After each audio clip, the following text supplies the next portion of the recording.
Hello दोस्तों, क्या हाल चाल है आपका। आज मैं फिर आप सब के लिए आ गया हूँ। आज मैं फिर आप सब के लिए आ गया हूँ। तो हम लोगों का क्या चल रहा था, ईपीएस एंटरप्रेन्योरशिप अपने लोगों का चल रहा था। कल भी अपने लोगों ने एंटरप्रेन्योरशिप का कुछ हिस्सा करा था, अपॉर्चुनिटी के बारे में। कल थोड़ा गुरु ज्ञान थोड़ा ज़्यादा ही हो गया था। तो वैसे ये गुरु ज्ञान नहीं था, ये एक भय वाला ज्ञान था। और मैं एक बड़ा भाई होने के नाते, या आपका दोस्त समझ लो, बड़ा भाई समझ लीजिए, इसके नाते मैं आपको आने वाले जो अगर कुछ बैड लक आता है तो उसके लिए अभी से आगाह कर रहा था। बट ये यही था। तो आप लोग अब से तैयार हो जाओ, हम आप लोगों के साथ हैं। जो भी मटेरियल या कुछ भी की जरूरत पड़ेगी वो मैं आपको दूंगा, आपको प्रोवाइड करवाऊंगा। तो एक छोटी सी दो लाइन से मैं शुरू करता हूँ आज का क्लास। कहता है, जब आंखों में अरमान लिया मंजिल को अपना मान लिया। जब आंखों में अरमान लिया मंजिल को अपना मान लिया। है मुश्किल क्या आसान क्या, है मुश्किल क्या आसान क्या, जब ठान लिया तो ठान लिया।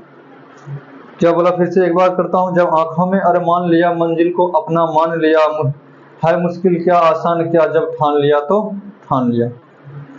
तो इसी के साथ आप लोग पूरी तरह से क्या हो जाओ, एक वो क्या कहते हैं उसको, पूरी शिद्दत के साथ आप लोग अपने जो लक्ष्य है 12th फैब एग्जामिनेशन 2024, उसके लिए हम लोग जो आए हैं, ये ऑनलाइन प्लेटफॉर्म पर ही सारा कुछ रहेगा मेरे तरफ से। हाँ, एक चीज़ और मैं बता दूं कि ऑनलाइन प्लेटफॉर्म के साथ ये तो मैं करवा रहा हूँ, सारा ही पेपर का जाएंगे, अकाउंट्स, बीएसटी, ईपीएस और इकोनॉमिक्स, ये सारे पेपर का जो भी बच्चे लेट से जुड़े हैं उनके लिए एक इन्फॉर्मेशन भी है कि जो ये 4 पेपर का तो मैं ये रिवीजन करवाऊंगा ही, साथ मैं 10 साल का क्वेश्चन भी आप लोगों के सामने रखूंगा कि पिछले 10 साल में किस किस टॉपिक से क्या क्या क्वेश्चन आए हैं, ये भी मैं रखने वाला हूँ।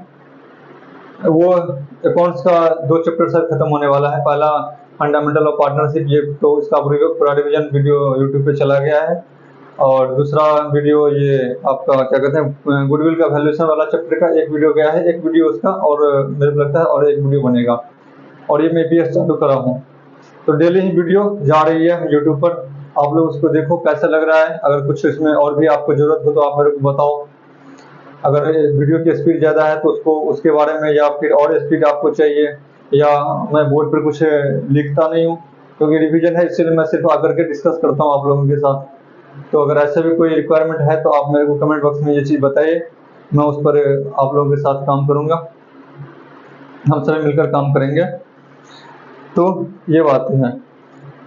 मेरे से जुड़ने के लिए आपका 7011013929 पर आकर के आप मेरे को कॉल व्हाट्सएप पर कर सकते हो। एक ग्रुप भी मैंने बनाया हुआ है व्हाट्सएप का, उसमें बहुत सारे बच्चे हैं जिनका कि एग्जाम है 2024 या जो भी 24 में एग्जाम होगा आप लोगों का 12th का, उसके लिए वो ग्रुप बनाया हुआ है।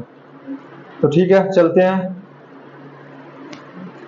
अपने अगले लक्ष्य की ओर। ईवीएस का रिवीजन क्लास 2 होगा ये। पिछले क्लास में हमने देखा था अवसर, सिर्फ अवसर के बारे में बताया था कि अवसर क्या होते हैं, जो भी मतलब अवसर कैसे एग्जिस्ट आता है मार्केट में। जैसे एक सांप सपेरा वाला एग्जांपल बताया था आपको, एक वो बताया था कोविड के टाइम में कैसे ऑनलाइन प्लेटफॉर्म इंक्रीज करा। अगर वो मान के चलो कोविड के टाइम में अगर ऑनलाइन प्लेटफॉर्म ना होता तो कितनी बड़ी परेशानियां हो गई होती। ये सब एग्जाम्पल दिया था। बहुत सारे बिजनेस से कोविड के टाइम में डूबने के कगार पर भी पहुंच गई थी। तो उस सब चीज़ों के लिए एक एग्जाम्पल सा मैंने आपको बताया था। और एक सांप सपेरा वाला बताया था, जिसने बोला था कि सांप तो जो बिल होता है ना खेतों में, तो वो तो नॉर्मल आदमी क्या सोचेगा कि चलो भाई किसका बिल है, अपने को क्या उससे। लेकिन सपेरा क्या मान जाएगा, किस बिल में सांप है, उसको तो सांप की, अब सांप उसका है तो सॉरी सांप का वो बनाता, मतलब लोग उसको क्या करता है, पकड़ता है, तो उसके लिए वो पहचान उसको मिल जाता है कि किस बिल में सांप होगा और किस बिल में सांप नहीं होगा। तो यही एक उद्यमी को करना चाहिए। अब बात आती है अवसर के प्रकार। तो अवसर कितने प्रकार के होते हैं? 2 प्रकार के। क्या सब? पर्यावरण में विद्यमान अवसर और निर्मित अवसर। पर्यावरण में विद्यमान अवसर और निर्मित अवसर, तो ये क्या होते हैं? पर्यावरण में विद्यमान अवसर क्या होते हैं और निर्मित अवसर क्या होते हैं? तो पर्यावरण में विद्यमान अवसर का मतलब कि वो अवसर, वो अपॉर्चुनिटी, अवसर का इंग्लिश अपॉर्चुनिटी, तो हो सकता है मेरे मुंह से अपॉर्चुनिटी निकले, तो आप इस चीज को थोड़ा करना, ग्रैब करना। तो वो अवसर जिससे जो पर्यावरण में पहले से है, मान लेते हैं एग्जाम्पल आप लो, मैं हर चीज पर थोड़ा छोटा छोटा एग्जाम्पल देकर आपको समझाने की कोशिश करता हूँ। मान लेते चलते हैं, आप लोग अगर गांव से होंगे या दादा सब के साथ रहते होंगे, तो पुराने जमाने में देखो वो उनके उनसे साथ बैठो कि पहले जैसे मान लो चप्पल, जूते या और भी कोई चीज जो जरूरत की चीजें हैं, इससे आप ज्यादा कनेक्ट कर पाओगे, वो चीज उनसे पूछो कि आप लोग कैसे करते थे। जैसे बच्चा, आपको थोड़ा ओल्ड एज चले जाओ तो उन लोगों से पूछोगे तो बोलोगे हम लोग खड़ाऊ पहनते थे। खड़ाऊ वो लकड़ी का बना होता था, हो सकता है आप लोग कई बच्चे ऐसे होंगे, हो सकता है जान भी ना रहे हो, बट वो लकड़ी का बना होता था। और आप भी मतलब जो साधु संत उस टाइप के हैं, वो अभी भी खड़ाऊ, चप्पल जूते नहीं पहनते, वो अभी भी खड़ाऊ पहनते हैं, तो वो खड़ाऊ पहनते थे। बट अब धीरे धीरे क्या हुई, तो खड़ाऊ को भी तो कोई बनाता ही होगा ना, पर धीरे धीरे क्या हुई, चप्पल का, ये जूतों का, फिर उसमें भी डिजाइन, ये डिजाइन नहीं वो डिजाइन, पहले मतलब लखानी सबका सूज आता था, फिरते वाली चप्पल, तो वो अब फिर क्या कहते हैं सैंडल में आ गया। उसके बाद जूते में ही देखो, पहले प्लास्टिक वाला जूता आता था, जो पुराना मतलब अपने ओल्ड दादा दादा टाइप को जो भी होंगे वो पहनते होंगे थे पहले।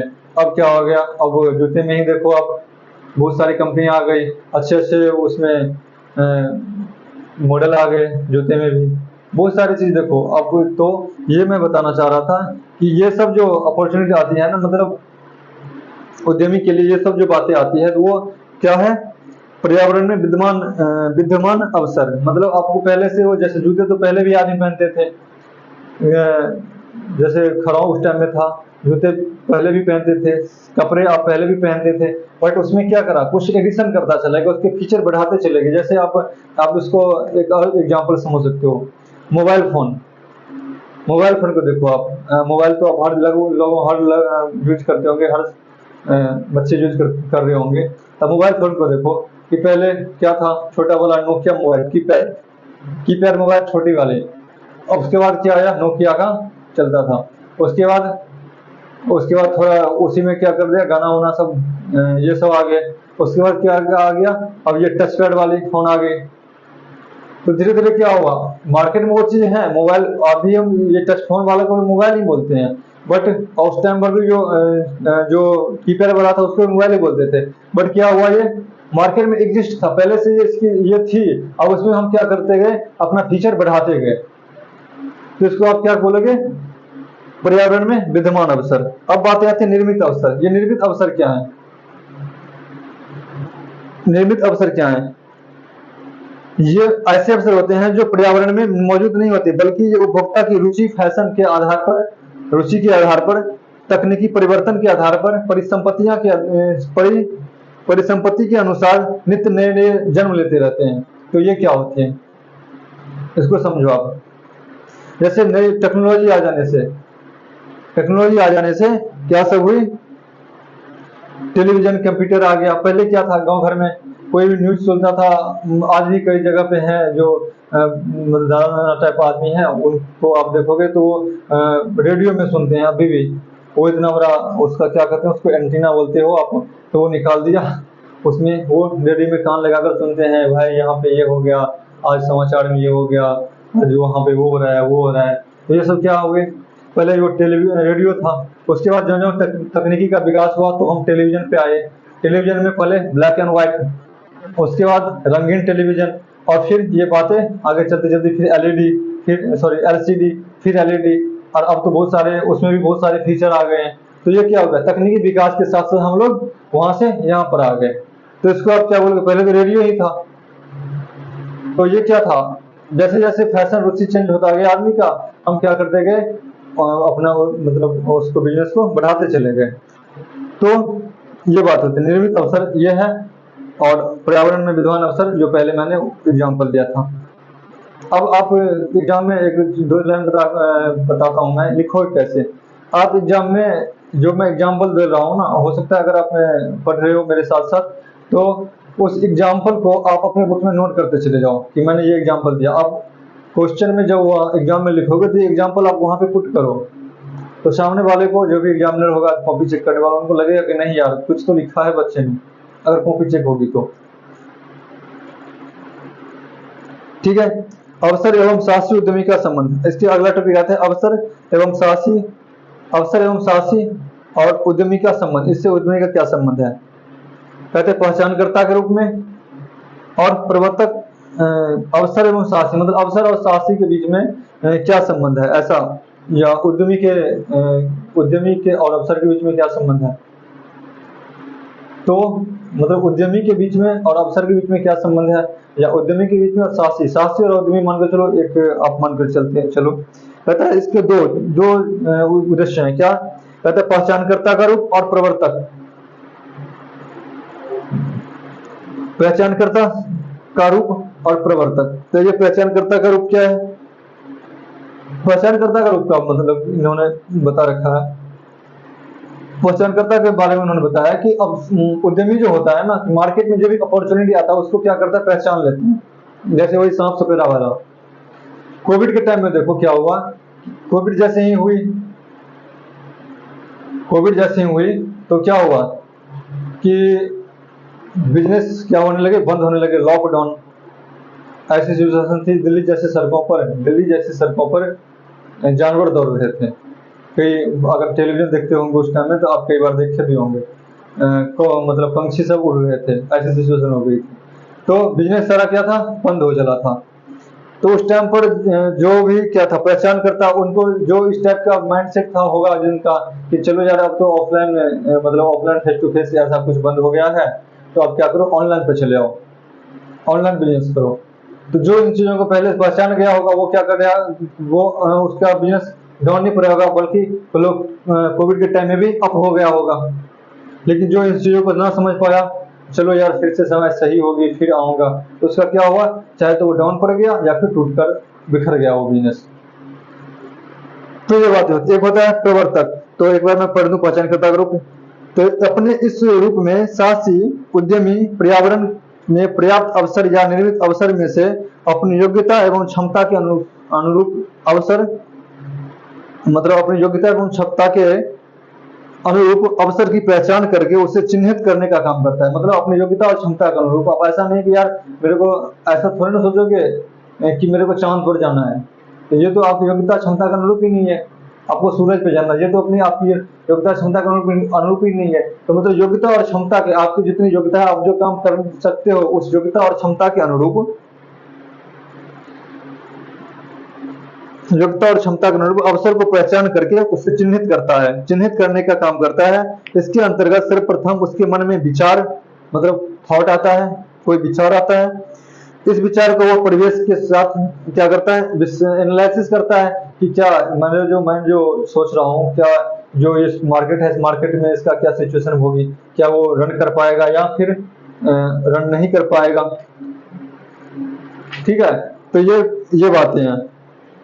एनालिसिस करेगा, संबंधित जानकारी प्राप्त करके प्रोजेक्ट बनाएगा और विचार करते हैं, प्रोजेक्ट के औचित्य पर विचार करने का मन पक्का कर लेता है, जिससे उसे क्या करना है। मतलब क्या, सिंपल सी बात ये क्या बोला कि उसके मन में सबसे पहले आइडिया आएगा, आइडिया आने के बाद वो मार्केट का एनालिसिस करेगा। मार्केट एनालिसिस करने के बाद उसको पता चलेगा कि क्या जो मैं सोच रहा हूँ वो इस मार्केट के हिसाब से सही रहेगा या फिर उसमें भी कुछ चेंजेस करने की जरूरत होगी। तो अगर फिर वो सारा कुछ देखने के बाद अगर उसको फेवर में लगता है कि नहीं यार सारा कुछ ठीक है, तो फिर क्या करेगा? प्रोजेक्ट बनाने का काम शुरू करेगा। सॉरी, ठीक है। उसके बाद क्या होता है? प्रवर्तक का रूप। प्रवर्तक का रूप में क्या करता है वो कि अब उनके मन में माइंड तो आ गया कि मेरे को ये काम करने हैं, पूरा माइंडसेट क्लियर हो गया। अब उसको क्या करना है? उसको एक्चुअल में एग्जीक्यूट करना है, मतलब चालू करने की कोशिश में करना है। मतलब मेरे थॉट से वो आगे निकल रहा है। तो इसमें क्या लिखा है? कहता है, क्या लिखा है मैं पढ़ देता हूँ एक बार।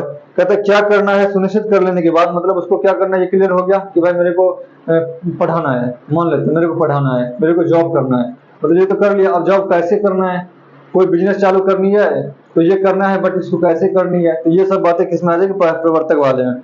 क्या करना है सुनिश्चित कर लेने के बाद अब शासी कैसे करना है के मुद्दे पर विचार करता है, मतलब उसको कैसे मतलब एक्चुअल में करा जाए वो काम।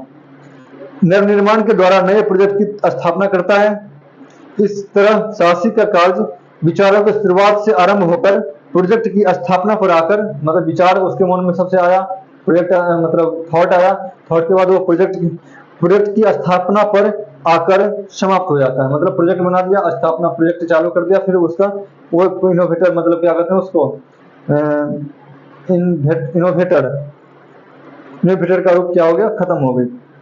किंतु सिर्फ प्रोजेक्ट को स्थापित कर देने के मात्र से उसका कार्य समाप्त नहीं हो जाता, बल्कि उसे लाभदायक स्थिति में बनाए रखना भी उसी का काम है। मतलब काम तो आपने चालू कर दिया, प्रोजेक्ट बना करके काम आपने मान लो लोडिंग कर दिया, लेकिन वो वहीं पर आपका काम खत्म नहीं हो जाता, आपका काम उससे आगे भी है। उससे आगे क्या है कि आप बिजनेस को रन कराओ, ग्रो कराओ, प्रॉफिट करो, और प्रॉफिट नहीं वेल्थ पर भी जाओ। प्रॉफिट और वेल्थ में दोनों अंतर होता है। अब ये मैं बताऊं तो थोड़ा क्लास लंबा हो जाएगा। प्रॉफिट मैक्सिमाइजेशन और वेल्थ मैक्सिमाइजेशन। प्रॉफिट में तो आप नॉर्मल इनकम और एक्सपेंस को जो भी डिफरेंस आएंगे, अगर क्या कहते हैं इनकम कम होगी, सॉरी इनकम ज्यादा होगी अगर एक्सपेंस है, तो वो आपका जो निकलेगा वो प्रॉफिट। आप मान लीजिए वेल्थ में कहते हैं कि हमारी एसेट की वैल्यू बढ़ती है। एसेट का मतलब मेरा बिजनेस का वैल्यू बढ़ता है, तो उसको आप क्या बोलोगे, वो उसको आप नॉर्मली बोल सकते हो एसेट वेल्थ मैक्सिमाइजेशन। अवसर बोध के तत्व, तो अवसर बोध से कितने तत्व हैं, 4। पहला समझ की शक्ति, परिवर्तन पर नजर, प्रतियोगियों की जानकारी का संग्रह एवं विश्लेषण, और न परिवर्तनीय गुण। तो इसको मैं डिस्कस करता हूँ। कहते हैं समझ की शक्ति। ये समझ की शक्ति क्या है, समझ की जो शक्ति के बारे में बोले, ये समझ की शक्ति क्या है, तो फिर वही बात, समझ की शक्ति का मतलब मार्केट में अपॉर्चुनिटी तो है, बट उसको ग्रैब करने, नॉर्मल आदमी क्या करेगा, सब अपॉर्चुनिटी को ऐसे जाने दे रहा है, वो दिखेगा तो नहीं। लेकिन साहसी जो होते हैं वो अपने उस, आप उसको आप ऐसा बोल सकते हो कि उसके पास जो आंखें होती है जो कुछ एक्स्ट्रा देखते हैं वो मार्केट में। तो मार्केट में सारा कुछ है, बट साहसी क्या करता है, वो उसको अपने हिसाब से देखता है कि ये मेरे हिसाब से कैसे फिट बैठेगा। तो उसमें समझ की शक्ति, जैसे मान लो थोड़ी देर के लिए एक एग्जाम्पल देता हूँ। आप दाढ़ी बनाने वाले क्या कहते हैं, एक जिलेट का आता है शायद, ब्लेड जिलेट का ही शायद आता है, वो आता है ट्रिमर, ट्रिमर मान लो, जिससे कि हम वो बना लेते हैं, पूरा ब्लेड नहीं आता उसमें, तो ट्रिमर मान लो। तो पहले क्या सिचुएशन थी, आप नाई के पास जाओ दुकान में, वो आप जाने आने जाओ तो वहाँ पे बनो, आपके लाइन लगा होगा, हो सकता है ज़्यादा भी टाइम लग जाए, जाने आने का टाइम तो लगेगा ही। बट अब क्या, अगर तब मतलब सासी ने क्या करा होगा, जो भी उद्यमी है उसने क्या करा होगा, इस अपॉर्चुनिटी को ग्रैब करा होगा, यार ये तो बड़ा ही चीज़ है, इतना टाइम आदमी का वेस्ट हो रहा है, चलो क्यों ना एक प्रोडक्ट ही लॉन्च कर दिया जाए। तो उन्होंने वो बना दिया, ट्रिमर बना दिया। आप घर पर आराम से रहो, बस 2-4 मिनट में आपकी सेविंग खत्म, बात खत्म करो जाओ। तो ये क्या हो गई, समझ की शक्ति। हर कोई इस चीज को ग्रैब नहीं कर सकता। मार्केट में क्या ब्लैक होल है, उस चीज को जब आप पकड़ लोगे ना, तो वही क्या है, समझ की शक्ति। कोविड का एग्जाम्पल दिया, मार्केट खराब होने लगा था। मैं एक अपना रियल एग्जाम्पल देता हूँ। उस टाइम पर मैं क्या था, मेरी आर्टिकल वाली ट्रेनिंग चल रही थी, सीए आर्टिकल वाली। तो पूरा खत्म, मतलब लॉकडाउन खत्म हो गया था। मैं सेकंड लॉकडाउन की बात कर रहा हूँ। फर्स्ट लॉकडाउन में तो डायरेक्ट ही सारा ही बंद हो गया था, उसमें तो कोई बात नहीं। सेकंड लॉकडाउन में कुछ चालू था, कुछ बंद था, ऐसा कुछ सिचुएशन थी। मैं गुड़गांव दिल्ली में था उस टाइम पर। तो अब मेरे घर पे उस टाइम वाईफाई कुछ था नहीं, ऑफिस में तो काम कर लेते थे। अब क्या हुआ कि सारा फिर से बंद हो गया, तो सर ने बताया कि आप अपना सिस्टम लेकर या जो भी कुछ आप लेकर के जाओ और अपना सेट करो वहाँ पे। तो अब मेरे पास तो थी नहीं, मोबाइल पर का नेट पर से काम होता नहीं था। वैसे भी जहाँ पे रहते थे वहाँ पे नेट की थोड़ी सी प्रॉब्लम थी, तो मोबाइल का नेट वैसे भी सही से चलता नहीं था। तो ऐसी सिचुएशन में अब मेरे को, मैंने यार ये तो कितना दिन चलेगा नहीं चलेगा पता नहीं, तो मेरे को वाईफाई चाहिए। तो किसी न किसी तरह उस टाइम में वाईफाई लगाना बड़ा ही मुश्किल था। मैं जहाँ पे उस टाइम पे रहता था वहाँ बड़ा ही मुश्किल का काम था, कभी कोई डर से आना नहीं चाहता था, बड़ा सिचुएशन गलत था उस टाइम पर। तो किसी तरह लेकिन मेरे को लगाना था भाई, काम अब कितना दिन यहाँ से चलेगा, कुछ भी करना मुश्किल है, तो वो लगाना था और फिर उसी टाइम पे मैंने लगाया। तो ये होता है ना कि आप विजुलाइज करो, विजन मतलब देखो कि आगे आने वाले दिनों में क्या कुछ होने वाला है, उस हिसाब से। तो इसको क्या बोलोगे आप, समझ की शक्ति। उसके बाद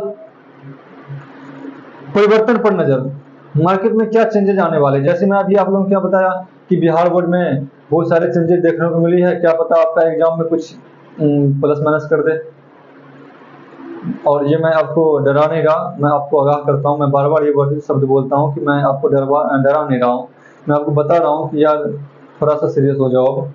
3-4 महीने जो भी बचे हैं जम के तैयारी करेंगे और फिर जो होगा अच्छा होगा। परिवर्तन पर नजर, तो वही बोला कि जो भी चेंजेज होने वाले हैं ना उस पर आपको नजर होनी चाहिए। मैं अभी से आपको आगाह कर रहा हूँ कि तैयार हो जाओ भाई, तैयार हो जाओ। तो यही होगी परिवर्तन पर नजर। उसके बाद प्रतियोगियों, एक बार पढ़ देता हूँ। परिवर्तन जीवन चक्र है, यह निरंतर चलता रहता है। इन परिवर्तनों पर साथी अपनी गिद्ध दृष्टि मतलब टिकाए हुए है, मतलब आपको आप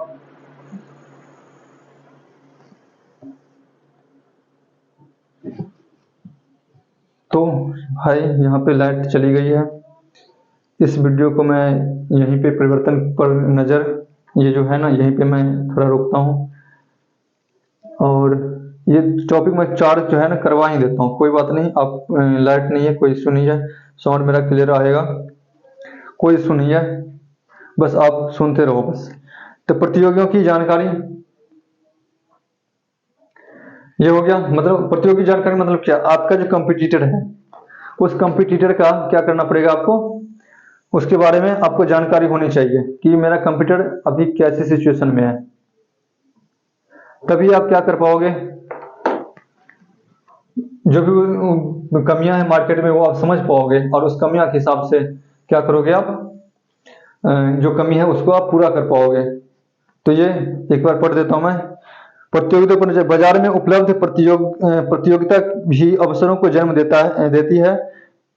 इस प्रतियोगी हर प्रतियोगी एक दूसरे से आगे निकलने की होड़ में एक दूसरे के कार्यकलाप पर नजर रखना चाहता है और एक की कमी पहचान कर दूसरे को सुधार करने का विचार लाकर नए अवसर ढूंढ निकालना एक सफल उद्यमी का कार्य है। उसके बाद बताया है जानकारी का संग्रह एवं विश्लेषण। कहता है जानकारी संग्रह और विश्लेषण क्या मतलब, कहता है आज के डेट में बोलता है इन्फॉर्मेशन इज वेल्थ, मतलब सूचना ही क्या है, धन है, सूचना ही धन है। तो आपको अपने मार्केट की सारी जानकारियां होनी चाहिए, इस जानकारियां के हिसाब से ही आप क्या करोगे, मार्केट में जो भी कमियां हैं उसको आप निकाल पाओगे और फिर उस हिसाब से आपको के लिए वो क्या हो जाएगा, अपॉर्चुनिटी हो जाएगा, उस पर आप काम कर पाओगे। ठीक है। उसके बाद कहता है इनोवेटिव क्वालिटी आप में होनी चाहिए। आपको हर समय कुछ नया करना चाहिए, नया करने की कोशिश करनी चाहिए। तो ये इसको क्या बोला, इनोवेटिव। जैसे ऑनलाइन ट्रेडिंग पर आ जाओ आप, अभी आप घर बैठे सारा कुछ अपने घर में मंगा लेते हो। अब से आज से थोड़े 10-15 साल पहले पीछे चले जाओ, हर चीज के लिए आदमी को फेस टू फेस दुकान या हर जगह जाना पड़ता था। आप घर बैठे हो, 2-4 बटन दबाया मोबाइल के, बस आपका सामान वो आपके घर तक दे जाता है। तो ये सब क्या हो गई, इनोवेटिव। अगर ऐसा कोई न सोचता कि ऐसा भी आने वाले दिनों में होगा तो क्या ऐसा संभव था। तो ये सब बातें हैं। ठीक है, आज के लिए मैं बस इतना ही करता हूँ। लाइट भी चली गई थी तो थोड़ा बस, नहीं तो और 2-4-5 मिनट वीडियो और जाता। ये पहला चैप्टर है, ये पहला चैप्टर का दूसरा क्लास है।